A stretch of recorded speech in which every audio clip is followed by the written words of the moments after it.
Okay, so we're going to shift gears a little bit. Yeah. How has public speaking improved your personal brand and career? Oh man. So I talked about it before that I wouldn't have my current job without public speaking. Of course. But having people see you as a person who can communicate well, having them see that you are a person who is willing to network and communicate with other people, that in itself shows people that you are trustworthy. It shows that you are a person who is a go-getter. It shows that you are a person who can clearly articulate a vision or a message. And that can take you a long way.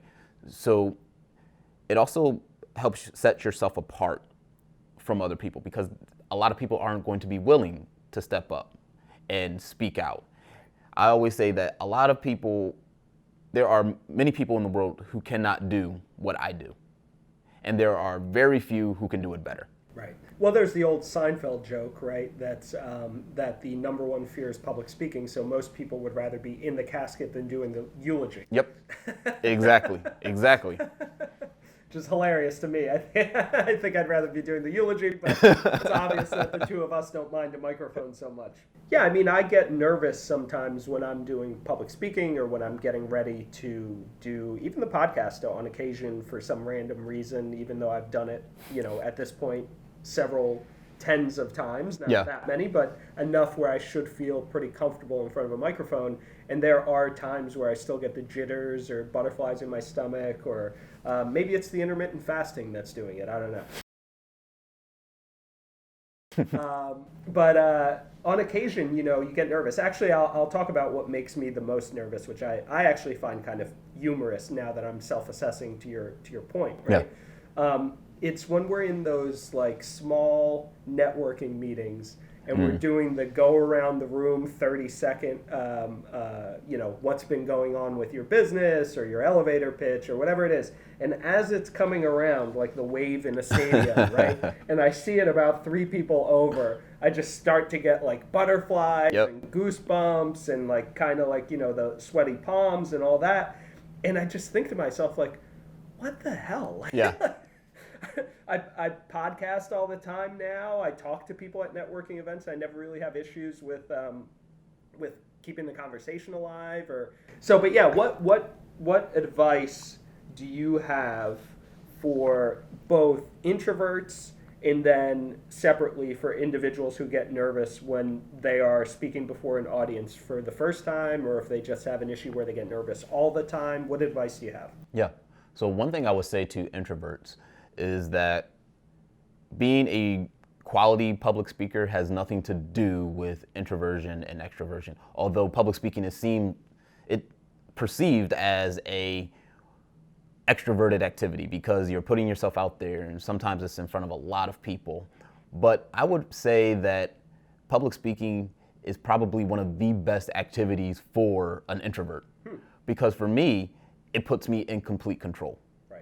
I can control what I say. I can control the reactions of the audience to a degree, depending on how long you've been at it and the techniques that you have under your belt.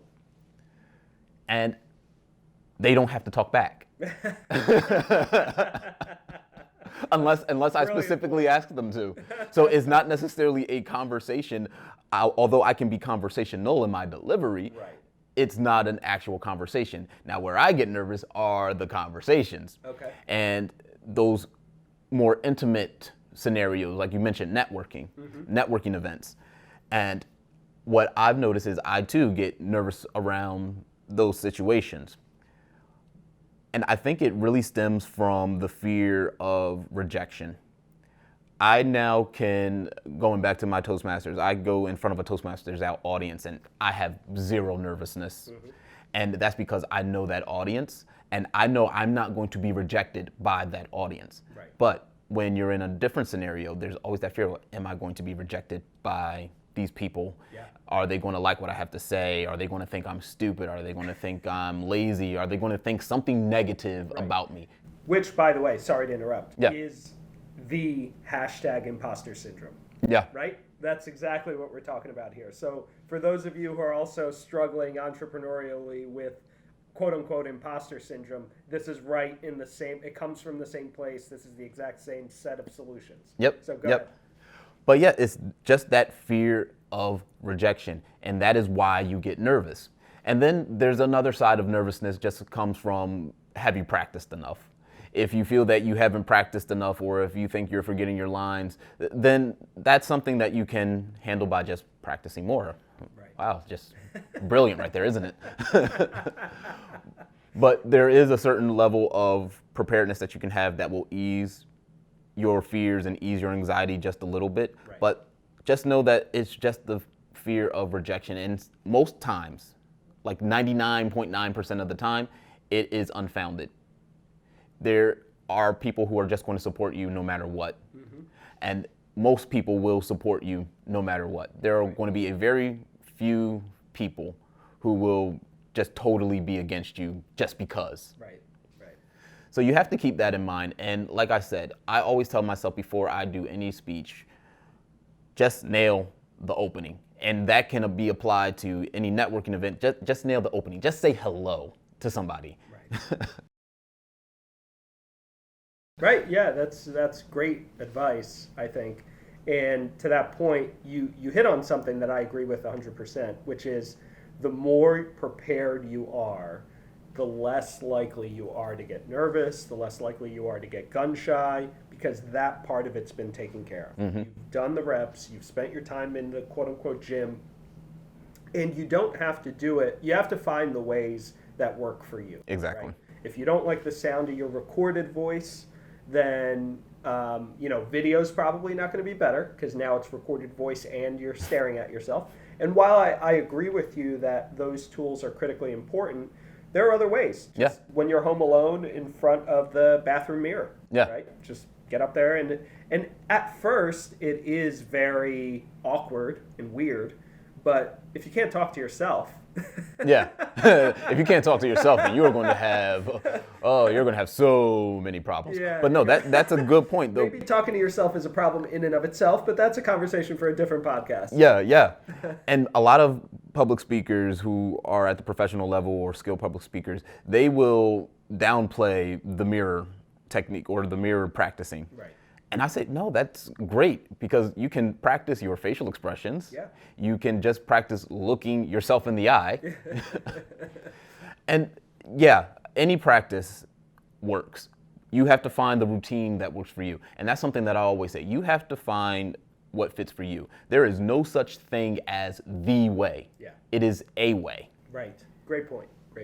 Yeah, so the more prepared you are, though, that's a great way to increase your likelihood of success, but B, also to increase your ability to break past those barriers of apprehension that you're going to get. And I think that everybody gets to some degree, but then through more and more reps, to your point, you have the ability to power through in those moments of weakness. Exactly. You act despite the anxiety. Right. Great point. So to that end, what else? I know you gave us some tips, but are there any other tips that you use to typically prepare for a regular speaking engagement, not necessarily for a competition? Yeah. Are you putting in the same level of preparation, or is there a different formula? What do you typically do? Yeah, so it really is the same formula. So I always start by knowing my audience. Mm-hmm. Then I always think about, what do I want the audience to do, think, or know? Right. I'll take the example of College Possible. One thing that I wanted them to take away was that networking, public speaking, and having fun will help you along your college career and ultimately your professional career. Yes. That was the message that I wanted to take away. And forgive me for those of you following along. Yes, I know that probably wasn't 10 words or less, but off the top of my head, that is what I wanted the audience to take away. And that was everything that I put into my presentation was focused around building to that one message. Mm-hmm. And anything that wasn't going to be focused on that message had to be taken out. And we didn't have a lot of time. It was only about a 10-minute presentation. Yes, right. But still, you still had to provide the same amount of value as if it was a 1 hour long speech. So I had to make sure that it was tight and that it was going to be memorable, something that they were going to take away. But yeah, it's the same process even then. I practice it on an audio recording. I listen to that recording. And then once I feel that it's ready, I practice it in front of a test audience. So that presentation had been practiced before. Oh, wow. I had done it with other people over a long amount of time. So I've actually done something similar to that over years now. But it was a matter of refining it specifically to College Possible. And then one thing that I didn't mention before is feedback. So getting feedback, but it can't be just unsolicited feedback, and it can't be feedback from every single person in the world. Okay. I have what I call a circle of counsel. So these are people who, for any presentation that I'm giving, I trust them to give me unbiased feedback that is going to help me improve the speech. So I like to say that I am the judge, jury, and if needed, executioner of all the content in my speech. Everyone else, they're just lawyers who are trying to present the case. And I'm not just saying that because you're a lawyer. No worries, no worries. So are they mainly peers? Are they more mentors, or is it a mixture of both? It's a mixture of both. Okay. So I have a speech mentor. Mm-hmm. He is a professional speaker. He's also a person who's competed in the international speech contest. And anything about public speaking, I take his word for it. If he says, Aaron, that's not good, I give him the same level of authority as I would give myself for a speech. Got it. And then I have people who are more close to me. So I have my mother and my sister. If I'm trying to be authentic and portray Aaron Beverly, then they will tell me if I'm on stage and they're saying, Aaron, that didn't feel like you. Right. That was somebody totally different. Then I can give them the benefit of the doubt and say, like, okay, I need to change something there. They have that same level of authority. Then I have different types of feedback filters. So I will control specifically what I want people to look at. So I will say, I only need you to look at this one part of my presentation. Okay. I don't need you to look at point A. I don't need you to look at point C. I don't need you to look at D. I need you to look at B, and B only. So you focus the feedback. And then one thing that I also do is I will write out a list of things that bother me about my own presentation. Mm-hmm. Then when I get that unsolicited feedback and it hits on one of those things that actually bothered me, then that gives me permission to say, okay, I didn't like that anyway, so I can go ahead and revise that. So it, at the same time, it makes you more appreciative of that unsolicited feedback, because I'll be honest with you, I hate feedback because I work on my presentations, I consider them my children, right. And then how dare you not tell me that my children are perfect in every way? How dare you not say that? That's great. But you can control the feedback in that regard and feel more comfortable about the feedback in that regard if you apply those. Trying to craft their speeches, you're also putting in a ton of work. Oh yeah, absolutely. How many drafts do you think you go through per speech? Oh man, I actually stopped counting the amount of minor edits that I do in my presentations because I will probably be at draft 1,000 at some point. And I'm always thinking about the speeches and the presentations. It's one of the curses that I've developed over time, that I'm always thinking about presentations, that I'm always thinking about how to deliver something, that I'm always looking for a story. I see an event happening outside and I say, I wonder if I can turn this into a story. Like, it's a curse. Right. It's a blessing, but it's a curse at the same time. Yeah. But sorry, I went on. I forgot what the question was. No, the question was,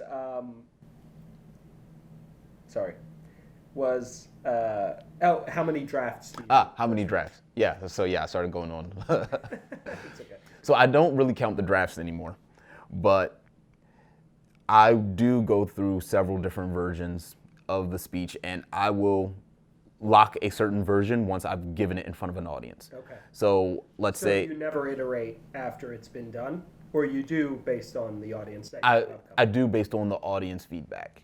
And then there are times where I will go back to a previous version because I think that worked better than the way that I changed it. Interesting. But I will document all of my versions. So if I'm creating a speech draft, I will call it draft number 1, and I practice it on audio and edit it until I like it. Once I give it in front of an audience, then 1.1 is locked. And then I get feedback from that audience based on their reactions or whether they actually gave me feedback. Interesting. Then I start working on version 2 and applying the feedback that I saw and the feedback that I was given. What do you think are the best practices for adding humor to your speeches? You strike me as someone that has natural conversational humor abilities. Yeah. And you're able to make people laugh on the fly. You're obviously great and quick on your feet. Do you add that in A, when you're on stage? Or B, is it literally, like you said, the speech is locked 1.0 and you are delivering only that speech because you need to have some measurability to it? And then, again, going back to the original question, sorry, how do you add humor to your speeches in general? What's sort of your formulaic process? Yeah. So humor is very difficult because humor is subjective. So one thing that I had to learn, and people say that, Aaron, you're really good at applying humor. Well, guess what? That was a learned trait. Because I remember when I was first trying to incorporate humor in my presentations, somebody came up to me afterwards and said, Aaron, you know what? Humor is just not your thing. That's great. But one thing that I will say that you don't practice to try to get better at the things you know you're already good at. You practice and you try to refine your skills for skills that you need to develop more. Right. So I just kept working at it. And one of the things that I learned worked best was just natural delivery. So I always tell people now that when you are talking to your friends or talking to your family, what are those times that make them laugh? Mm-hmm. What are those stories that you tell that make them react? Then that is probably going to work in front of another audience because that is you at your most natural. That is you using your most natural humor. Then you have to think about what makes you laugh personally. People who I think are the best speakers in the modern day era are comedians. Mm-hmm. And they do a lot of the same practices as a Tony Robbins or a Gary Vee would do if they're going out and giving a keynote speech. They have that preparation and they refine it to a T. Mm-hmm. You think they're being improvisational, sometimes they are, but a lot of the content that they present, so you look at a Kevin Hart and his comedy specials, you think that he's just being improvisational and he's just doing things on the fly, but I would say 90% of what he presents was rehearsed. Right. And practice. And practice over and over and over again. Thousands of nights of comedy club reps. I remember I read his book, and he said that he would go out to about 5 different clubs, nightclubs, and practice one line. Wow. Just to practice one line and give it different ways. And it's not just Kevin Hart. I learned that Jerry Seinfeld also does it. Yeah. I learned that Robin Williams, a person who people think was the most improvisational comedian ever. Right. And he would actually rehearse his improv. He would say, okay, if this situation happens, I'll do this. If that situation happens, I'll do this. So his mind was just absolutely insane. He was a genius, but the work that they put in is something that I learned from. But going back to humor, I also learned what I laugh at because that is what I consider funny. Mm-hmm. And then I go out and I test it. You have to do a lot of testing. So going back to those comedians, they do a lot of testing. Yeah. There are times when you give a line, people are not going to laugh. So you have to figure out, like, okay, why did I think that was funny? Is there a certain way that I can deliver it to make it more funny?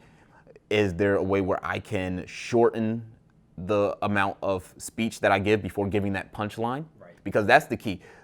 For me, humor works best with me when it is short and punchy.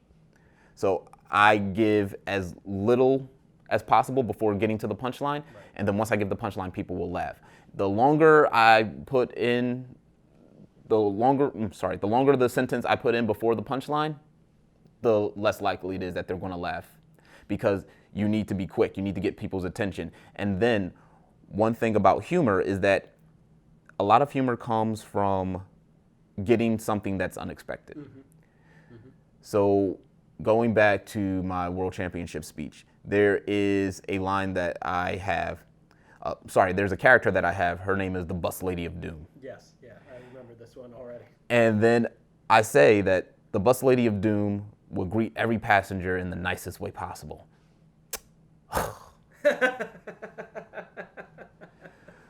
So I set it up by saying that she greeted somebody in the nicest way possible, but then gave you something that was totally the opposite of that. Right. And in that span of getting something that was nice and pleasant versus something that was obviously not nice and pleasant, that's where the laughter generates from, because they weren't expecting it and then they got it, which causes them to laugh. Right. So, and again, it is a way, it is not the way. There are so many different ways that you can apply humor and think about humor, but that's the way that I think about it. But to answer your question directly, if you're going to add humor to your speeches, you just need to think about, what do you laugh at? What do you find funny? And then test. Right. And to that end, so you talked a little bit about some of the storytelling concepts throughout this discussion. So what are the different storytelling methods that you use for preparing your speeches? And then do you have a favorite one that you like to go back to frequently? Yeah. So there are definitely a lot of different storytelling models. And one model that is probably the most popular is the hero model, where you have a character who needs to get to a goal, but there's something that's blocking them from getting it. So the hero comes in and changes their perspective or does something that changes the character's life that then helps them achieve that goal. And to me, it has become a little bit more of the cliche, where people always have to have a hero. There's a saying in speech contests that you have to have a hero. The hero can't be you. But me, I'm always a person that likes to challenge that status quo. I said, well, why not? There's no such thing as the way. I cannot stress that enough. The story models that I like to use are just family type stories. That's what I've been trying to use nowadays. And it doesn't have a main protagonist, and there isn't necessarily a main bad guy, and there isn't an end goal all of the time. Sometimes it's just a story. It's just a family story that made us laugh. It really has no moral, no meaning. It just is an enjoyable story. So getting back to like the specific like models and storytelling structure. So like I said, you have the hero story, but you also have what are called anecdotes. So those are those short stories that really don't have a clear beginning, middle, and end. They don't really have a fleshed out character. They're just like a nice little narrative. But those are useful as well because they can help add different points to a story. In my speech, I actually tell a story about that Bus Lady of Doom, but then I go into an anecdote about how my mom was happy when she heard that I was leaving the house. So that wasn't a full story. It didn't have a hero that came in and saved the day and helped my mom see that she really needed me in her life and that I needed to stay at home. No. So there's an anecdote, there's the hero story, and then just in terms of how to structure them, I typically structure my stories and speeches two ways. So I do a multiple story model where I tell multiple small stories that will then be built around a central theme. And then I tell one long story, make a point, sit down. So those are the two models that I use in terms of like incorporating my stories into speeches. But there are different ways that you can structure it, and then there are different ways that you can, different models of storytelling. So not just the anecdote, not just the hero-based stories. Right, and to your point previously, you have to find the system that works best for you. This works really well for you because it's a genuine element of the way you probably naturally tell stories to the people in your life anyways. Yep. So it works really well on stage. You don't have to become this other character. It's a lot easier to attain. That's great. Great advice.